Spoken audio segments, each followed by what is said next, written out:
16 section 24 two 28 explanation নিয়ে নিজে শিখবো, আরেকজনকে শিখাবো, এরকম একটি মনোবাসনা নিয়ে এসেছি। আচ্ছা, কি আছে এখানে আমরা একটু দেখি।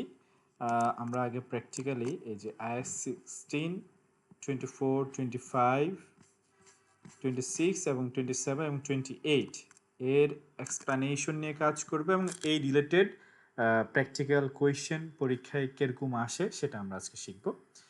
তো এখানে কি আছে, প্রথমত হচ্ছে when property plant and equipment is acquired in exchange of another asset, যখন একটি অ্যাসেটের পরিবর্তে আমরা আরেকটি অ্যাসেট গ্রহণ করি।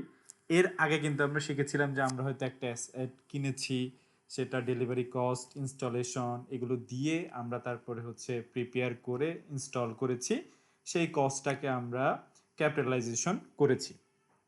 কিন্তু যদি আমরা না কিনে একটি অন্য অন্য কোনো এক জায়গায় এক্সিস্টিং ইউজেস কোনো একটা অ্যাসেটকে আমরা যদি আমাদের একটা অ্যাসেটের সাথে এক্সচেঞ্জ করে নিতে চাই, তাহলে সেই ক্ষেত্রে অ্যাকাউন্টিং নতুন যে মেশিনটা আমি দিয়ে দিচ্ছি এবং নতুন যে মেশিনটা আমি নিচ্ছি, দুইটার অ্যাকাউন্টিংটা কি হবে সেটা আসলে এখানে সেকশন 24 থেকে 28-এ আলোচনা করা হয়েছে। আমরা একটু যদি এক্সাম্পলে চলে যাই, you give your older machine and receive a new machine, no full cash payment, may be asset for asset or asset plus some cash. তার মানে দুইটা ওয়েতে আসলে এই ট্রানজ্যাকশনটা হতে পারে। একটা হচ্ছে অ্যাসেটের পরিবর্তে অ্যাসেট, একটা হতে পারে যে অ্যাসেটের পরিবর্তে অ্যাসেট সাথে আমাকে কিছু ক্যাশও দিতে হয়েছে বা নিতে হয়েছে, এরকম হতে পারে। এখন আসি কি তাহলে প্রবলেমটা কোথায়। Now the question is at what amount will you record the new machine. আপনি যে নতুন মেশিনটা আপনার অর্গানাইজেশনে আসতেছে তাকে তো আমরা জানি ক্যাপিটালাইজেশন করতে হবে। সেক্ষেত্রে ক্যাপিটালাইজেশন কস্ট কি হবে, ভ্যালুটা কি হবে সেটাই আমরা আজকে শিখব। আচ্ছা, প্রথমত জেনারেল রুলে বলা আছে যে মিজার অ্যাট ফেয়ার ভ্যালু। আচ্ছা, বলা হয়েছে যে you record the new property plant and equipment, মানে যে এক্সচেঞ্জের পরিবর্তে আপনি নতুন যে অ্যাসেটটি পাচ্ছেন সেটাকে ফেয়ার ভ্যালুতে আপনাকে রিকগনাইজ করতে বলা হচ্ছে। কিন্তু দুটো শর্ত দিয়ে দেওয়া হয়েছে। আমি তখনই ফেয়ার ভ্যালুতে রিকগনাইজ করতে পারবো যদি the exchange has commercial substance and fair value can be measured রিলায়েবলি।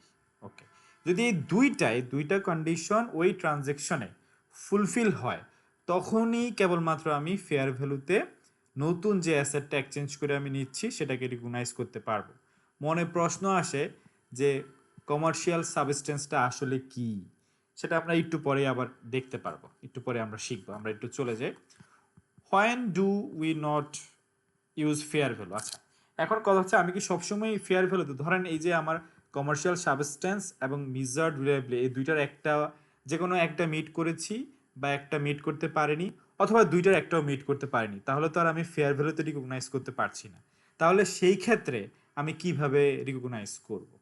সেই ক্ষেত্রে আমি কিভাবে রিকগনাইজ করব? ওই ক্ষেত্রে you record the new asset at carrying amount of the old asset. আপনি যেই অ্যাসেটটা দিয়ে আরেকটি নতুন অ্যাসেট আনতেছেন, যে অ্যাসেটটা আপনি দিয়ে দিচ্ছেন সেটা যেই তারিখে দিচ্ছেন সেই তারিখ পর্যন্ত যে ক্যারিং অ্যামাউন্ট থাকবে, কথার কথা আপনি কিনেছেন 5 লাখ টাকা দিয়ে, আপনি 2 বছর পর এখন বিক্রি করতে যাচ্ছেন, 2 বছর পর এটার ভ্যালু মানে কস্ট মাইনাস অ্যাকুমুলেটেড ডেপ্রিসিয়েশন যে রিটেন ডাউন ভ্যালু সেটা আছে এখন মনে করেন সাপোজ 1 লাখ টাকা। এই যে ক্যারিং ভ্যালু 1 লক্ষ টাকা, এই 1 লক্ষ টাকাকে দিয়েই আপনি নতুন অ্যাসেটটাকে রিকগনাইজ করবেন। ওল্ড অ্যাসেটটাকে রিকগনাইজ করবেন 1 লক্ষ টাকা দিয়ে, আর নতুন অ্যাসেটটাকে রিকগনাইজ করবেন 1 লক্ষ টাকা দিয়ে। এটা গেল মোটামুটি একটি কথা। এখন আসি, এই যে একটু আগে আমরা শিখলাম যে কমার্শিয়াল সাবস্টেন্স থাকতে হবে, ভেরি ইম্পর্টেন্ট। কমার্শিয়াল সাবস্টেন্সটা না বুঝলে ট্রিটমেন্ট দেওয়াটা খুব কঠিন হয়ে যাবে। আচ্ছা, কমার্শিয়াল সাবস্টেন্স বলতে বোঝায় does this exchange actually change your future cash flow significantly. দেখেন শব্দ কিন্তু ব্যবহার করা হয়েছে সিগনিফিকেন্টলি। ওকে, যে এই যে এক্সচেঞ্জটা হচ্ছে এইটা কি আমার ফিউচার ক্যাশ ফ্লোকে চেঞ্জ করতেছে কিনা একটি সিগনিফিকেন্ট অ্যামাউন্ট দ্বারা। যদি হ্যাঁ, ফিউচার ক্যাশ ফ্লো এই পরিবর্তনের ফলে ধরেন আমি নতুন একটা অ্যাসেট নিচ্ছি, সেটার ফলে আমার প্রোডাকশন একটা সিগনিফিক্যান্ট অ্যামাউন্ট বাড়ছে বা আমার ক্যাশ ফ্লো একটা সিগনিফিক্যান্ট অ্যামাউন্ট বাড়ছে, তাহলে আমরা ধরে নিতে পারবো যে কমার্শিয়াল সাবস্টেন্স আছে। আর যদি এটা সিগনিফিক্যান্ট না হয়, হ্যাঁ এক্সচেঞ্জে ক্যাশ ফ্লো আসতেছে কিন্তু সিগনিফিক্যান্ট অ্যামাউন্ট না, ভেরি রেয়ার অ্যামাউন্ট, তাহলেও কিন্তু এটা কমার্শিয়াল সাবস্টেন্স না হিসাবে ধরে নিতে হবে। আচ্ছা, IS says commercial substance exists if cash flow pattern changes। দেখেন ক্যাশ ফ্লো প্যাটার্নটা চেঞ্জ হইতে হবে, অবশ্যই ক্যাশ ফ্লো প্যাটার্নটা চেঞ্জ হইতে হবে, রিস্ক চেঞ্জ হইতে হবে, টাইমিং চেঞ্জেস হইতে হবে, অ্যামাউন্ট চেঞ্জেস হইতে হবে, ঠিক আছে। সো এই যে কমার্শিয়াল সাবস্টেন্স, সেটার কিন্তু একটু ব্রডলি আমাদেরকে বুঝতে হবে। যেমন কিরকম, একটা ওল্ড মেশিন প্রডিউসেস 1000 ইউনিট, এখন নতুন মেশিনটা আনার ফলে 3000 ইউনিট করতে পারছেন, তাহলে ডেফিনেটলি আমাদের ক্যাশ ফ্লো অ্যামাউন্ট চেঞ্জ হচ্ছে, তার মানে কি বোঝাচ্ছে, কমার্শিয়াল সাবস্টেন্স এক্সিস্ট। তাহলে আমরা এটা মোটামুটি ক্লিয়ার যে যখনই আমার ফিউচার ইকোনমিক ভ্যালু অ্যাডিশন হবে, ক্যাশ ফ্লো প্যাটার্ন চেঞ্জ হবে, টাইমিং চেঞ্জ হবে, অ্যামাউন্ট চেঞ্জ হবে, রিস্ক চেঞ্জ হবে, এই ধরনের কোনো কিছু একটা যখন চেঞ্জ হবে সিগনিফিকেন্টলি, তখনই আমি ধরে নিব যে আমার কমার্শিয়াল সাবস্টেন্স এক্সিস্টিং আছে এখানে। ওকে, এন্টাইটি স্পেসিফিক ভ্যালু চেঞ্জেস। আচ্ছা, the value of your business operation changes because of this exchange. Okay, example কি, you exchange a delivery truck for a production machine, now your production capacity increases। তাইলে হচ্ছে এই যে আমরা একটু আগে পড়লাম যে আমাদের রিস্ক চেঞ্জেস হইতে হবে, টাইমিং চেঞ্জেস হইতে হবে, অ্যামাউন্ট চেঞ্জেস হইতে হবে। তাহলে এই যে যদি আরেকটা আছে এন্টাইটি স্পেসিফিক ভ্যালু যদি চেঞ্জ হয়, তাহলে আমরা ধরে নিব যে আমাদের কমার্শিয়াল সাবস্টেন্স বিদ্যমান এই ক্ষেত্রে। ওকে, সো আমরা এটা ক্লিয়ার। এখানে আরেকটা কথা সিতে বলা আছে, the change must be significant. Small change তাহলে কিন্তু নট এনাফ, তাহলে কিন্তু কমার্শিয়াল সাবস্টেন্স নেই। বিং মিনিংফুল চেঞ্জ, আসলে মিনিংফুল চেঞ্জ একটা মিনিং ক্রিয়েট করে, একটা জাজমেন্ট ক্রিয়েট করে, একটা হিসাব আসে মাথায় আমাদের যে না এটা দিয়ে কাজ হবে, তাহলে সেক্ষেত্রে আমরা ধরে নিব কমার্শিয়াল সাবস্টেন্স আছে। আচ্ছা, what if commercial substance does not exist? Example, you exchange similar machine for similar machine of same capacity, তাহলে কি নাথিং রিয়েলি চেঞ্জেস, কোনো কিছুই চেঞ্জ হয় নাই। সেক্ষেত্রে আমরা কি করব, ওই যে কমার্শিয়াল সাবস্টেন্স না থাকলে তাহলে হচ্ছে আমাদের যে অ্যাসেটটা আমরা দিয়ে দিচ্ছি সেটার ক্যারিং অ্যামাউন্টটা দিয়েই নতুন অ্যাসেট আমরা রিকগনাইজেশন করব। That's simple. How to measure fair value. Okay, এখন দেখেন আমরা কিন্তু বলছি যে আমাদের কমার্শিয়াল সাবস্টেন্স থাকলে আমরা ফেয়ার ভ্যালুতে রিকগনাইজ করব। এখন প্রশ্ন আসে যে আমরা তাহলে ফেয়ার ভ্যালুটা কোথায় পাবো, কিভাবে বুঝবো যে ওই অ্যাসেটের ফেয়ার ভ্যালুটা কোথায়। আচ্ছা, if fair value can B রিলায়েবলি measured, is Sage, is কি বলতেছে, use fair value of asset given up unless fair value of asset received is more clearly evident. আচ্ছা, দুটা করতে পারি আমরা, ফেয়ার ভ্যালুটা যখন কমার্শিয়াল সাবস্টেন্স আসে এবং ফেয়ার ভ্যালুটা আমরা রিলায়েবলি মেজার্ড করতে পারতেছি, তখন কিন্তু আমরা নতুন অ্যাসেটটাকে ফেয়ার ভ্যালুতে রিকগনাইজ করব। সেক্ষেত্রে দুইটা পদ্ধতি আছে, একটা হচ্ছে যেই অ্যাসেটটা আমি ছেড়ে দিচ্ছি আমার থেকে চলে যাচ্ছে সেইটার ফেয়ার ভ্যালু যদি আমি ডিটারমাইন করতে পারি, তাহলে সেটাই হবে নতুন অ্যাসেটের ফেয়ার ভ্যালু। অথবা যদি নতুন যে অ্যাসেটটা নিচ্ছি সেইটা যদি আর মোর ক্লিয়ারলি এভিডেন্টফুল থাকে ফেয়ার ভ্যালু নির্ণয়ের ক্ষেত্রে, তাহলে সেক্ষেত্রে সেইটার আমরা ফেয়ার ভ্যালু দিয়ে রিকগনাইজ করব।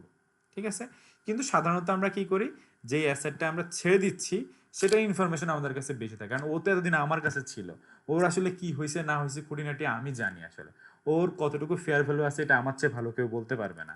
তো সেই জন্য আসলে আমরা সাধারণত আমরা কি করি, আমরা আসলে যে অ্যাসেটটা আমার অর্গানাইজেশন থেকে চলে যাচ্ছে এক্সচেঞ্জের ফলে সেইটার ফেয়ার ভ্যালু দিয়েই আমরা রিকগনাইজ করে থাকি আসলে।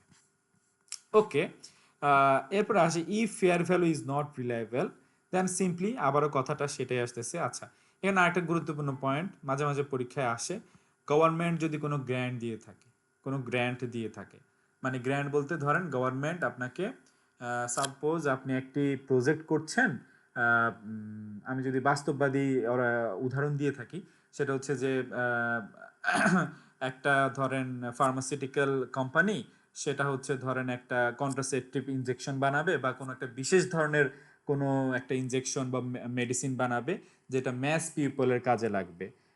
তো সেই ক্ষেত্রে অনেক সময় কি করে গভর্নমেন্ট হচ্ছে সেই ধরনের প্ল্যান্ট করার জন্য মেশিনারি ক্রয়ের জন্য গভর্নমেন্ট গ্রান্ট দিয়ে থাকে।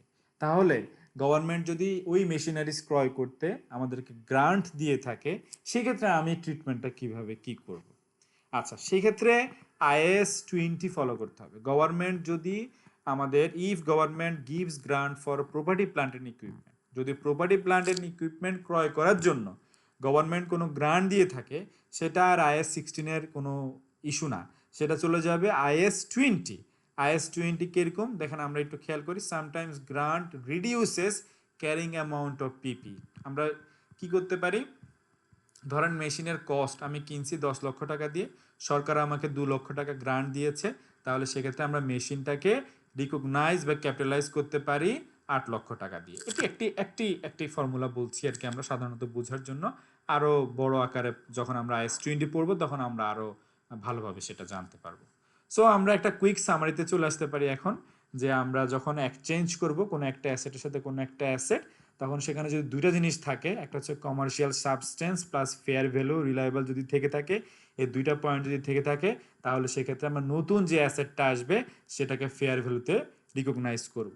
যদি কোনো কমার্শিয়াল সাবস্টেন্স না থাকে, তাহলে পুরাতন যে অ্যাসেটটা আমি এক্সচেঞ্জ করছি সেটার ক্যারিং অ্যামাউন্ট দিয়েই নতুন অ্যাসেটটার আমরা কস্ট রিকগনাইজ করব।